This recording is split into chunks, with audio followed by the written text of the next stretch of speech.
여호와께 감사하라. 그의 선하심과 인자하심이 영원함이로다. 아멘. 하나님께 감사하는 인생이 저와 여러분의 인생 되기를 주님으로 축복합니다. 하나님께서 베푸신 그 선하심, 또 우리를 향하신 그 인자하심, 그것을 경험하고 누림 속에 감사하지만 또 우리에게 변함없이 주실 것을 기대하고 감사하는 저와 여러분이 되시길 주님으로 축복합니다. 세계 최고의 암 전문 병원이라고 하는 미국 텍사스 주립대 MD 앤더슨 암센터가 있습니다. 거기에 31년간 근무한 김우신 박사가 보고한 것 중에 이런 내용이 있습니다. 신앙이 암 치료에 실제적인 효과가 있다. 혹시 들어보셨나요? 교회의 성가대원들, 그들과 일반인들을 비교해 보니까 이 성가대원들의 그 면역세포, NK세포가 일반인보다 몇십 배가 아니라 1000배가 많다고 추정이 됐습니다. 별로 안 놀라시는데 다 찬양하는 인생이어서 그런 줄 믿습니다. 오늘 귀한 우리 성가대의 찬양이 참 마음을 울리고 감동을 주지요. 우리 귀한 성가대분들에게 다시 한번 감사로 감사드리겠습니다. 아마 오늘 제가 드리고 싶은 또 하나님께 우리에게 들려주고 싶은 말씀의 요약이 바로 이 성가였던 것 같습니다. 감사로 찬양하고 사는 것, 그만큼 건강에 유익하다는 보고였습니다. 그래서 감사가요, 실제적으로 스트레스를 완화시키고 또 면역체계를 높여주고 또 치유를 촉진한다고 합니다.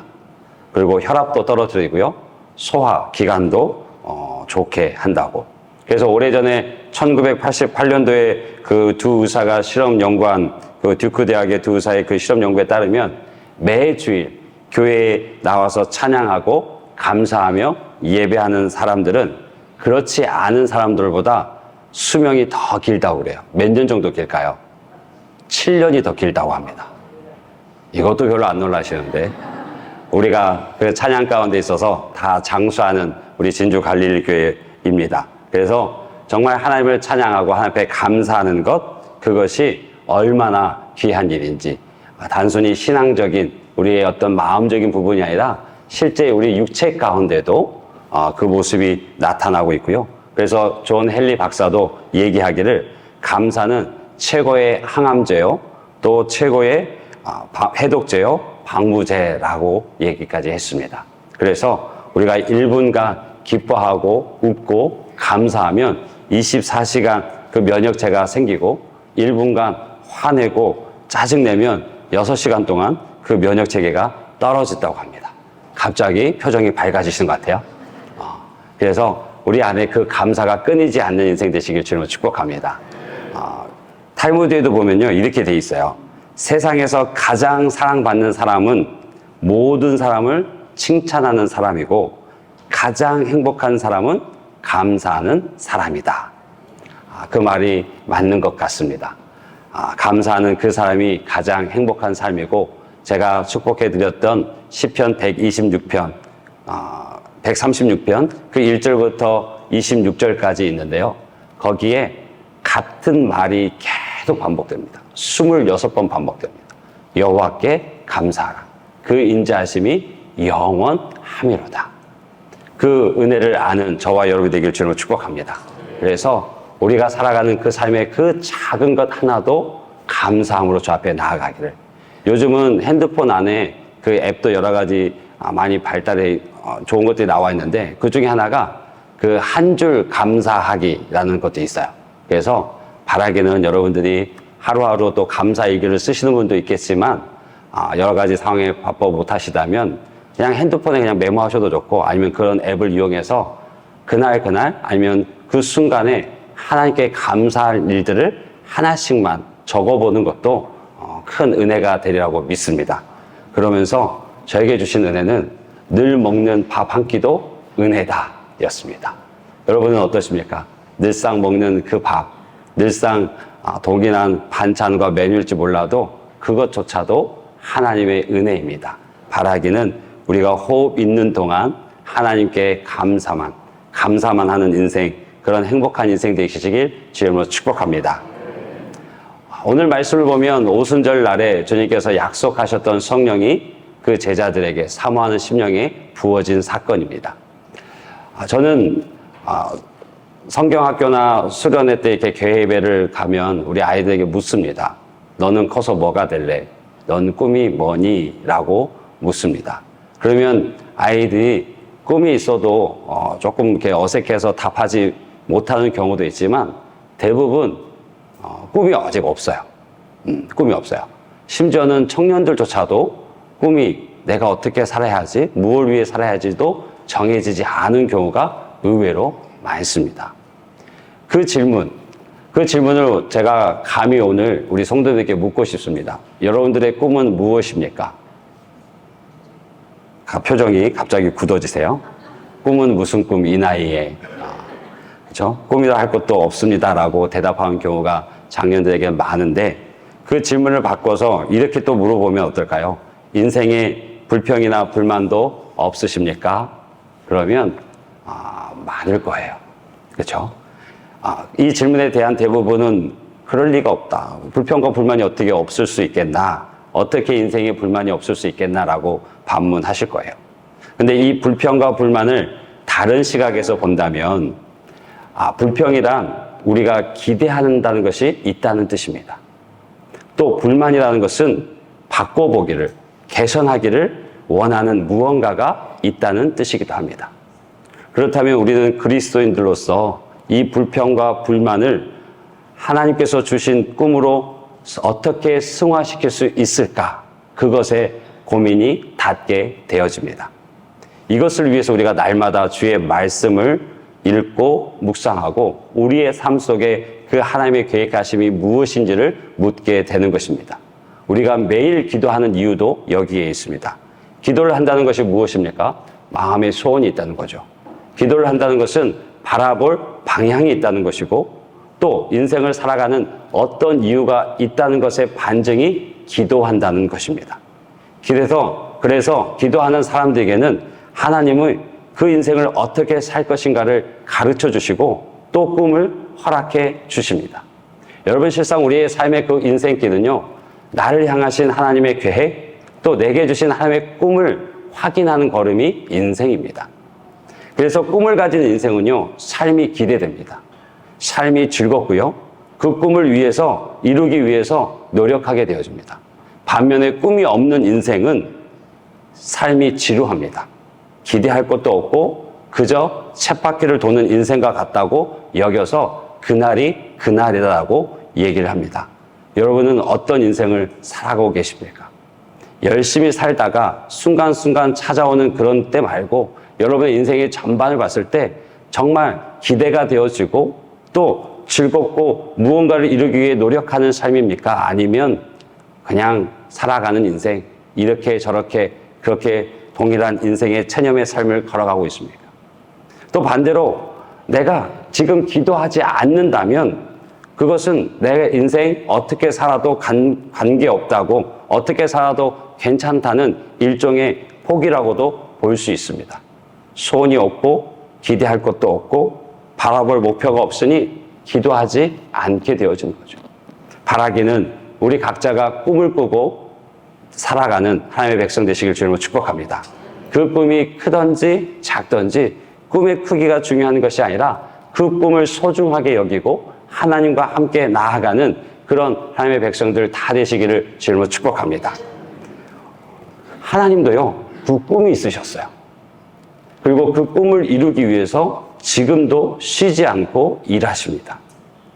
우리가 창세기 1장을 보게 되어지면 사람을 지으셨던 1장 27절, 28절 보게 되면 이렇습니다.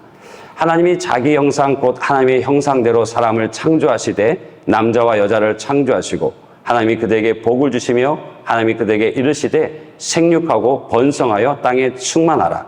땅을 정복하라. 바다의 물고기와 하늘의 새와 땅에 움직이는 모든 생물을 다스리라 하시니라. 하나님께서 사람을 지으시는데 하나님의 형상을 따라 지으셨다고 해요. 하나님의 형상으로 만드셨다는 것 두 가지 의미로 살펴볼 수 있습니다. 첫 번째는요, 인격적인 존재로 그래서 우리에게 지정의를 주셨다는 의미고, 또 하나는 영적인 존재로 만드셨다는 의미입니다. 그래서 영이신 하나님과 교제할 수 있도록, 영이신 하나님을 만나고 그 하나님과 사귐이 있도록 만든 존재가 바로 하나님의 형상으로 만들었다는 것이죠. 그래서 우리 하나님의 형상은 곧 우리 안에 하나님의 흔적이, 하나님을 만날 수 있는 하나님의 선물이 주어진 것을 이미 말하고 있습니다. 그래서 전도서에 보게 되면 영원을 사모하는 마음을 우리에게 주셨다라고 말씀하고 있습니다. 그리고 그렇게 하나님의 형상으로 만든 이 인간에게 하나님께서 행하신 일이 무엇입니까? 그 첫 번째가 복을 주셨습니다. 그 복이라는 단어가요, 바라크입니다. 이 바라크는 무릎을 꿇다, 경배하다, 찬양하다라는 뜻이에요. 복을 주셨고 그 복의 내용이 충만하라, 정복하라, 다스리라인데 그 모든 것을 감싸 안는 포괄하는 것이 바라크, 인간에게 바라크, 복을 주셨어요. 그런데 그것이 예배하는 것이고 무릎을 꿇는 것이고, 그 말은 곧 뭐냐면 창조주 하나님과 피조물 된 인간이 만나고 사귀고 교제한다는 의미입니다. 그래서 이 바라크라는 단어가 성경에 구약 성경에 330회 정도 쓰여졌는데 이 히브리인들의 사고에는요, 복을 주시다와 하나님이 함께 하시다가 완전히 동의하는, 일치하는 동의어입니다. 그래서 하나님께로 복이 임했다, 하나님이 복을 주셨다, 그 말은 하나님이 함께 하신다, 하나님이 나와 함께 하신다는 의미와 동일합니다. 그래서 하나님 안에서, 하나님이 주신 복 안에서 충만하고 정복하고 다스리는 것, 그것이 복이 되어지는 거예요. 여러분, 이 땅을 살아갈 때 이 땅에서 아무리 많은 것을 얻고 많은 것을 누리고 아무리 높은 곳을 올라도 하나님을 떠나 있다면 그것은 결코 복이 되지 않습니다.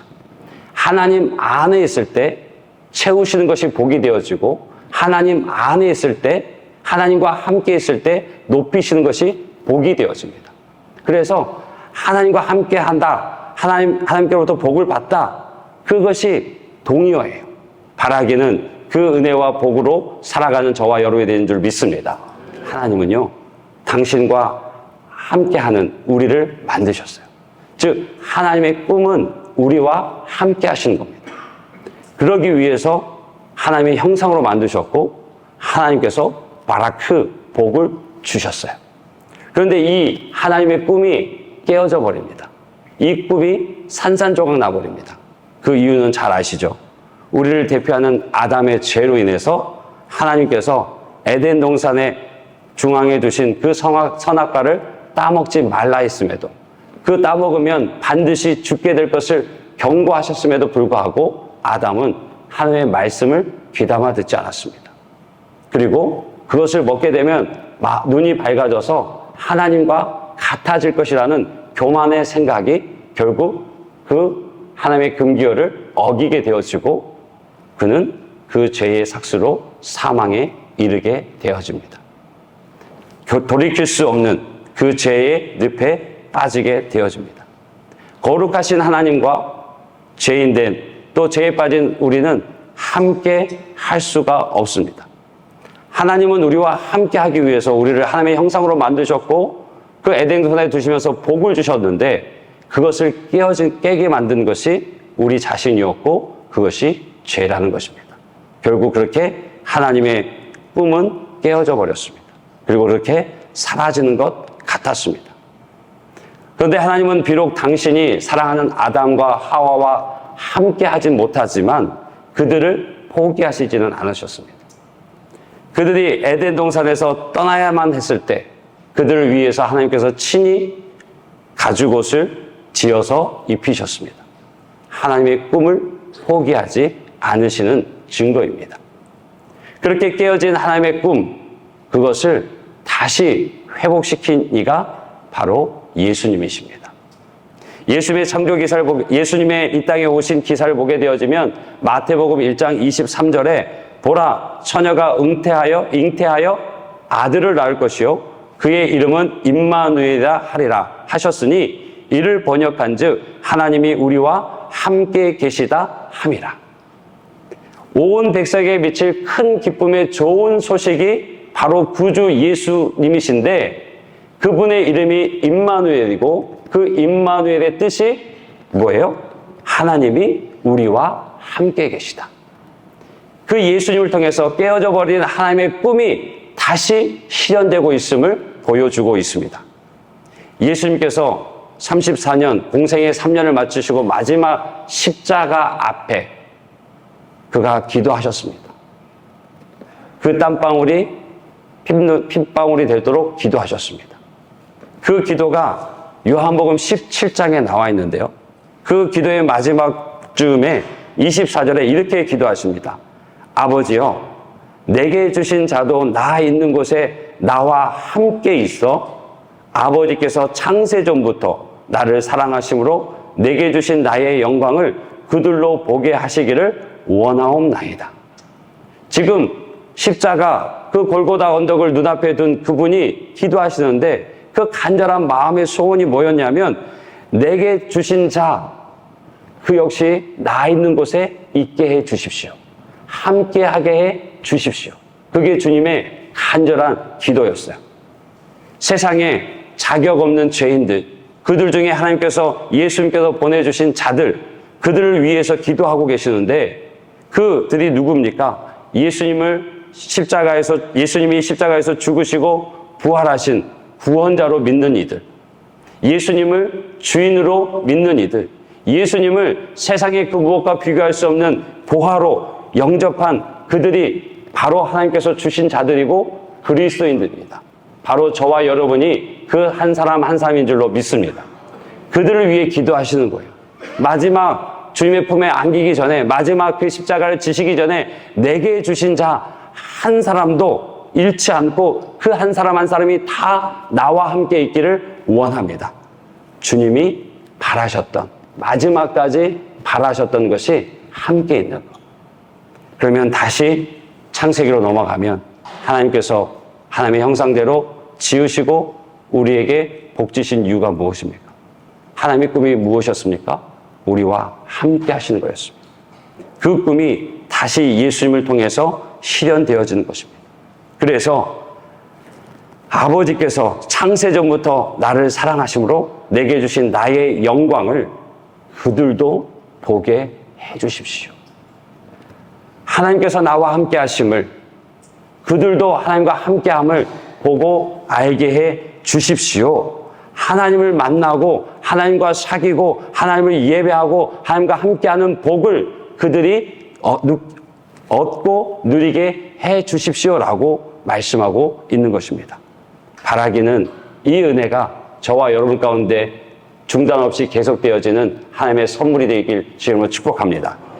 이를 위해서 예수 그리스도께서 우리를 대신해서 십자가에서 죽으셨습니다. 우리의 죄의 삭신, 그 사망, 그 죽음의 대가를 당신이 죽음으로 대신 지불해 주시고 우리에게는 선물과 같은 영원한 삶을, 그리고 또 이 땅의 풍성한 삶을, 하나님과 함께하는 삶을 우리에게 주신 줄로 믿습니다. 그 주님이 떠나고 사도행전 2장, 오늘 우리가 읽었던 오순절 날에 성령의 강림을 통해서 그 하나님의 꿈은 제자들의 꿈이 되어집니다. 오순절에 예수님께서 보내신 그 약속이 이루어졌습니다. 성령께서 임하셨습니다. 그러자 제자들이 달라졌어요. 그들의 입으로 하는 말들이 무엇이었냐면 하나님의 큰 일을 증거하게 되어집니다. 그리고 그 이야기를 듣는 모든 이들이 깜짝 놀랍니다. 분명 저들이 히브리 사람들이고 이 이스라엘 사람들인데 세계 각국에 있던 사람들의 언어로 하나님의 일을, 예수 그리스도를 증거하게 되어지니까 놀라게 되어집니다. 처음에는 그 말을 잘 못 알아들었어요. 그래서 뭐라 얘기했냐면 저들이 술 취했다고. 그런데 그 시간이 언제입니까? 오전 9시입니다. 그러니 베드로가 이렇게 되어진 일을 설명하기 위해서 일어섭니다. 지금 오전 9시에 누가 술을 취하겠느냐? 이것은 술에 취한 것이 아니라 성령께서 임하셨고 성령에 취해 너희들에게 말한 것이다 라고 얘기하면서 이 모든 일을 설명하는데 그 설명의 키포인트가 뭐였냐면 16절 선지자 요엘을 통해서 말씀하신 것이 이루어졌다라고 얘기해요. 이것이 무슨 말이냐면 This is that. 이것이 그것이다. 지금 예루살렘에 모인 많은 유대인들은 각기 자기 삶을 따라 각기 다른 지역에서 다른 나라에서 살던 이들이 구약의 하나님을 알고 믿었고 그래서 그 명절을 지키기 위해서 돈을 들이고 시간을 들이고 수고를 들여서 그곳에 모여 있어요. 그들은 당연히 하나님을 알 것이고 구약의 말씀을 잘 들어 알고 있습니다. 그러니까 이 모든 상황을 설명하는 데 있어서 This is that. 이것이 그것이야. 요엘 선지자가 얘기하는 것이 지금 너희들 눈앞에 이루어진 거야. 성령이 임하시면 뭐라고 17절에 나와 있습니까? 함께 읽겠습니다. 하나님이 말씀하시기를 말세에 내가 내 영을 모든 육체에 부어주리니 너의 자녀들은 예언할 것이요 너의 젊은이들은 환상을 보고 너의 늙은이들은 꿈을 꾸리라. 할렐루야. 하나님의 영이 임하면 너의 자녀들이 예언할 것이고 젊은이들은 환상을 보고 늙은이들은 꿈을 꾸게 될 것이다 라고 얘기하고 있습니다. 지금 이 모습이 지금 이 상황이 바로 요엘 선지자가 예언했던 바로 그거야. 하나님의 영이 우리 가운데 임했고 그 하나님의 영을 통해서 우리는 예언하게 되고 환상하게 되고 꿈을 꾸게 되어졌고 그것을 너희들에게 말하고 있는 거야 라고 말하고 있는 것입니다. 이 같은 은혜가 우리 가운데 있는 줄 믿습니다. 이 말씀에서 참 놀라운 게 무엇입니까? 예언, 환상, 꿈 다 같은 원어입니다. 같은 원어 속에서 표현을 달리 했는데 이것이 젊은 우리 젊은 청년들에게만 주어진 꿈과 환상과 예언이 아니라는 거예요. 그 어린 세대 자녀서부터 젊은이들, 늙은이에 이르기까지 모든 세대가 그 영이 임하면 꿈을 꾸게 된다는 거예요. 하나님의 영이 임하는 그 누구든 나이와 상관없이 세대와 상관없이 지위 보화를 막론하고 꿈을 꾸게 된다는 거예요. 환상을 갖게 되어지고 예언하게 된다는 것입니다. 바라기는 그 은혜가 우리 가운데 있기를 주님으로 축복합니다. 그 꿈이 무엇입니까? 예수 그리스도입니다. 그 말씀이 확실하게 증거하고 있는 것은 바로 예수 그리스도인데 사도행전 2장 36절을 보면 그런즉 이스라엘 온 집은 확실히 알지니 너희가 십자가에 못 박은 이 예수를 하나님이 주와 그리스도가 되게 하셨느니라. 너희들이 못 박아 죽인 이 예수가 그 요엘 선지자가 얘기하고 구약의 수많은 예언자들이 예언했던 메시아이다. 그가 우리의 주인이시고 우리의 구원자이시다라는 것을 분명하게 얘기하고 있어요. 여러분, 교회 가운데 성령이 임하시는 이유가 무엇이 있을까요? 신비한 체험을 위해서? 내 몸의 육신의 질병을 고치기 위해서? 그 어떤 것을 보이기 위해서일까요? 그것은 하나의 과정이고 도구입니다. 여기서 나오는 예언, 환상, 꿈, 이 신비한 것들을 보여주신 이유는요, 예수가 그리스도 되시고 우리의 삶의 주인 되심을 나타내기 위한 방법이었어요. 바라기는 그 증거가 우리 안에 있기를 주님을 축복합니다. 그 성령의 임재가 우리 가운데 있기를 주님을 축복합니다. 그래서 그 신비한 체험이라 말할 수 있고 성령의 임재라 말할 수 있는 그것이 결국 예수 그리스도를 바라보게 만드는 거예요. 자신들이 무지에서 죽였던 그 예수가 하나님이 약속하셨던 메시아요 그리스도요 우리의 삶의 주인 되심을, 역사의 주인 되심을 분명하게 보여주기 위해서 성령을 부어주셨습니다. 오늘날도 동일합니다. 각 사람에게 모든 교회에 성령을 부어주신 것은 오직 유일한 구원자, 길과 진리, 생명 되신 예수님이 우리의 구원자 되심을, 우리의 주인 되심을, 우리 인생의 보화 되심을 보게 하기 위함입니다. 바라기는 그 은혜가 우리 안에 있기를 주님으로 축복합니다. 그래서 21절의 말씀을 보면 그 현상의 목적이 분명하게 설명되고 있어요. 뭐라고 얘기합니까? 누구든지 주의 이름을 부르는 자는 구원을 받으리라. 아멘. 예언, 환상, 꿈, 성령의 임재, 결국 주의 이름을 부르게 하기 위해서 예수의 이름을 부르는 자들을 불러 모아서 그들로 구원에 이르게 하기 위해서 성령이 임재하시는 거예요. 구원이 뭡니까? 죄로부터 건진받는 것. 영원한 사망에서 생명으로 옮겨오는 것. 그것이 다시 얘기하면 무엇입니까? 하나님으로부터 멀어졌어요. 하나님의 꿈은 우리와 함께 하길 원함인데 함께 할 수 없는 이유가 죄 때문이었어요. 하나님은 거룩하세요. 그 거룩하신 하나님은 죄와 함께 하실 수 없습니다. 그래서 멀어질 수밖에 없어요. 그런데 예수 그리스도를 말미암아 의인 때 칭의, 의롭다 여김 받게 되어진 그 우리가 하나님과 함께 있게 되어진 것, 그것이 구원입니다.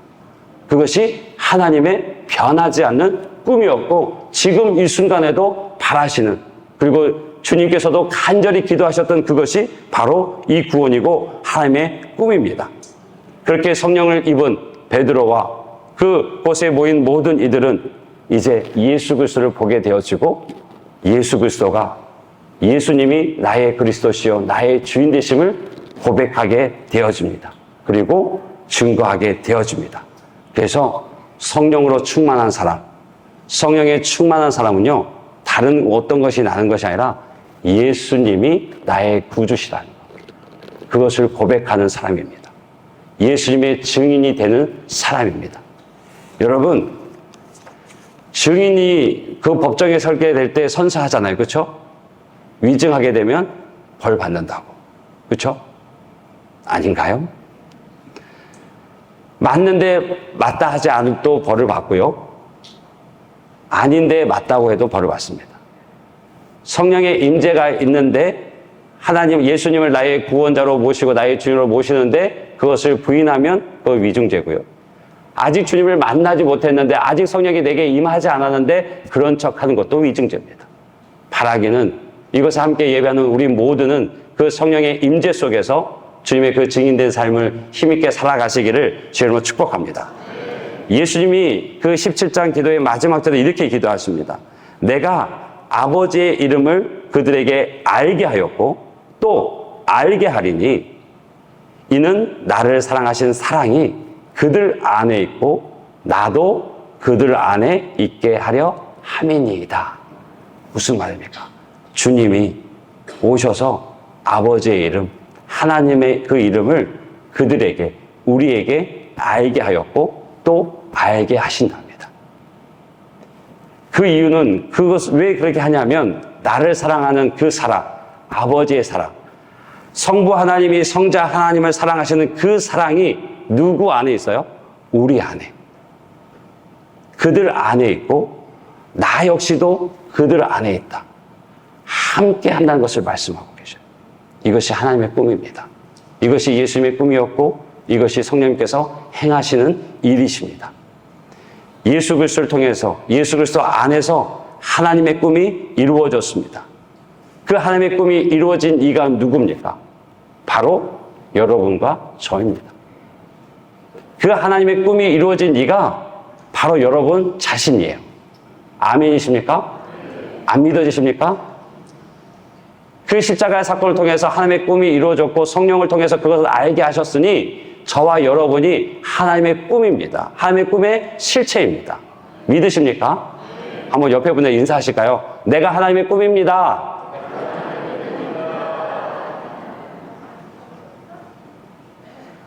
여러분 또 이렇게 얘기해 주세요. 또 내가 나만인 것 같으니까 당신도 하나님의 꿈입니다. 한번 그렇게 인사해 보실까요? 우리 권사님도 우리 집사님도 하나님의 꿈은요 우리와 함께 하시는 거고 그 꿈은 결국 저와 여러분입니다. 그래서 우리는 하나님의 꿈이에요. 그것을 알게 된 이는 그리고 그것을 깨닫게 된 사람은 하나님의 꿈을 함께 꿀 수밖에 없습니다. 히브리 사상가 아브라함 햇셀은 누가 사람이냐라는 책에서 그리스도인들이 꾸어야 할 꿈에 대해서 말하고 있는데 누가 사람이냐? Who is man? 누가 사람이냐? 그 물음 속에 내포하고 있는 진짜 물음은 어떻게 사는 사람이냐라는 것인데요. 그 책의 말미에 이렇게 정의하고 있습니다. 누가 사람이냐?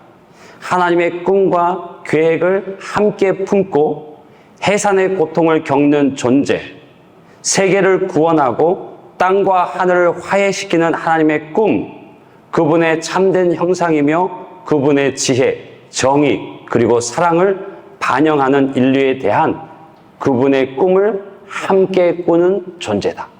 누가 사람이냐? 하나님의 꿈을 꾸는 존재가 사람이다라고. 어떻게 살아야 하느냐? 하나님의 꿈을 꾸며 살아야 한다라고 말하고 있는 것입니다. 바울도 같은 얘기를 하죠. 빌립보서 2장 13절 보게 되면 너희 안에 행하신 이는 하나님이시니 자기의 기쁘신 뜻을 위해서 너희에게 소원을 두고 행하게 하시나이다. 하나님께서 우리에게 소원을 두시고 행하게 하는데 당신의 기쁘신 뜻을 위해서 우리에게 소원을 두신대요. 그 말은 뭡니까? 우리의 소원이 아니고 하나님의 소원이에요. 하나님은 하나님의 소원을 우리에게 두고 우리로 하여금 행하게 하신다는 뜻이죠. 즉 하나님의 꿈이 나의 꿈이 되어져서 그것을 위해 우리가 수고하고 달려간다는, 모든 그리스도인이 꿔야 할 꿈이 내 꿈이 아니라 하나님의 꿈이라는 것을 말하고 있습니다. 그것이 하나님이 우리를 창조하신 이유요 목적입니다. 여러분, 이 땅에서 열심히 사십시오. 최선을 다하십시오. 그래서 좋은 집에 사시고요, 좋은 차도 타시고요, 높은 지위에도 올라가십시오. 그런데 하나님의 꿈을 이루는 도구로 사용하십시오. 하나님 없이 이 땅에서 잘 되는 것은 자칫 위험할 수 있습니다. 왜요? 그로 인해서 하나님을 떠날 수 있습니다. 영영 하나님과 관계없이 살아갈 수 있으니까. 하나님 안에서 주신 삶에 힘써 일하셔서 더 많이 축복받으시고 또 축복의 통로로 일하는 하나님의 방법이 되시길 주님을 축복합니다. 그것이 하나님의 꿈이에요. 이 땅에서 하나님께서 주셨습니까? 누리게 하셨습니까? 높은 자리에 세우셨습니까? 나 한 사람, 우리 가족만을 위해서 주신 복이 아닙니다. 사명을 동반한 축복입니다. 하나님의 꿈을 이루기 위해 하나님께서 우리에게 건강도 주셨고 물질도 주셨고 그 사회적 지위도 주셨고 재능도 주셨고 그 모든 능력을 허락해 주신 줄로 믿습니다. 그래서 우리의 모든 삶이, 나의 꿈이 하나님의 꿈이 되어지고 하나님의 꿈이 나의 꿈 되어져서 그런 나의 삶을 통해서 누구든지 주의 이름을 부른 자는 구원을 얻으리라. 나로 인해 그 하나님의 자녀가, 그 하나님의 백성이, 또 하나님의 사람의 그 증인된 삶이 많은 이들을 주님께로 돌아오게 하는 하나님의 방법이 되시길 주님으로 축복합니다. 말씀을 정리합니다. 하나님의 꿈은 우리와 함께 하시는 것입니다. 하나님의 꿈은요, 바로 여러분과 저 자신입니다. 그 하나님의 꿈은 이제 우리의 꿈이 되어져서 우리의 삶을 통해 더 힘있게 나타나게 될 줄로 믿습니다. 그래서 이 땅의 모든 삶이 하나님의 꿈을 이루는 삶 되시길 주님의 이름으로 축복합니다. 우리가 이 시간 함께 찬양하고 기도하길 원합니다.